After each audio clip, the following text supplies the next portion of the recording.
It's Christmas Eve, and we're so excited. He's made it to 50. I hope you make it another 50, Dave. We love you. Meet David and Cheryl Knight.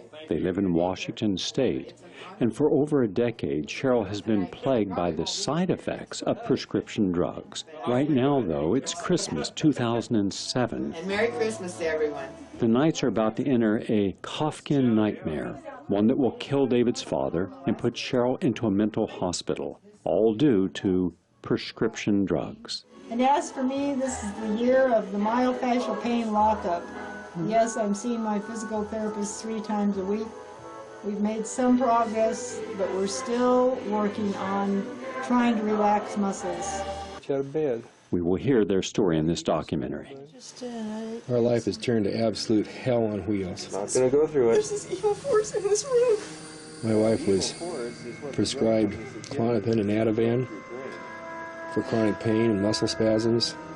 It's been about 8 months, and we are experiencing living hell. Doctors are not willing to help. The more I get on the internet, the more I read, the more nauseated I become. So we are trying to take her off here at home. She is, quotes, off the Klonopin at this point. Of course, whether she's still having withdrawals from that is anybody's guess. And we have tried to taper the Ativan about 1/4 of the dose. I'm going to document this event. I'm going to film her, and I'm going to show you what this is like to go through. If for some reason we as a family don't make it through, you'll know why.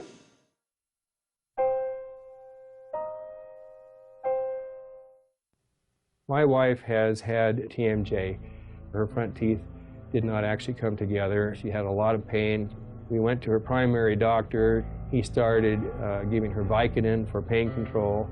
We didn't want a drug intervention, but that was what was basically forced upon her.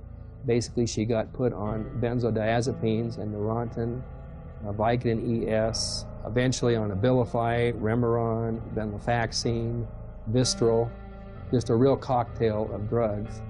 And of course, our experience is that in the process of finally discovering that the drugs could be the problem, we tried to start a taper program at home because I couldn't get the doctors to do it for me.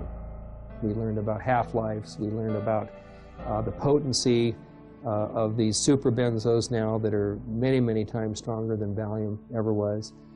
We learned what it was like to try to relate to the medical community. They keep wanting to tell you that you have an underlying problem. They never want to look at the drugs as a possible cause of it. We had an argument with the final doctor as to the speed at which she was going to come off these drugs.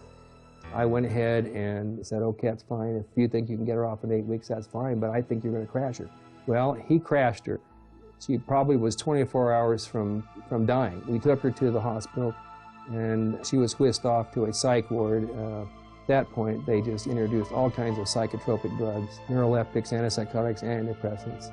They wanted to do electroconvulsive shock therapy, and we absolutely refused. They moved her to the state mental hospital, and I followed her in the camper, and I was by her side for 3 months, and I made sure she saw me every single day, sometimes several times a day, so she wouldn't be afraid. And I just watched this horrible deterioration process. I went in and talked to the doctors. I said, you need to give her a drug holiday. She's been on drugs for 3 years now. I know it's the drugs. We were finally able to get her released. Got a homeopathic doctor. We finally got her off of drugs completely a year ago, so now today we're about 13 months off the drugs. We're seeing the stock market recovery. It's up and down, and you can think you're making progress one week, the next week, you know, she's back into pen.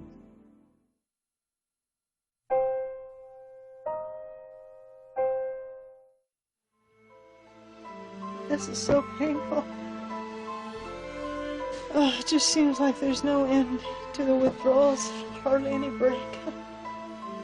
Well, that's what the literature says, so you kind of have to hang in there. You're going to have some good times, though. Oh, I hope so soon. Okay. I can't tell you, just so tired of this misery every every hour. Oh, it seems like all day and all night. Are you light sensitive? You keep squinting. Is it like you can't take the light?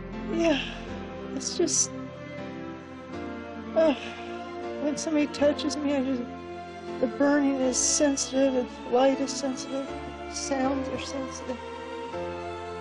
Do you know what day it is? I think it's Tuesday. Bingo. Oh, good, I got it right. I have such pain, but right here in my shoulder, and neck, jaw. I'm going to try to stretch your muscles, okay, pretty soon? A little bit later. Right now, It's too painful to touch. right now I have to wait till the withdrawal subsides some.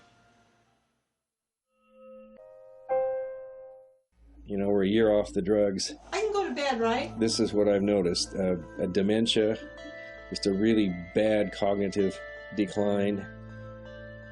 It's loud and it's ugly and it doesn't make sense.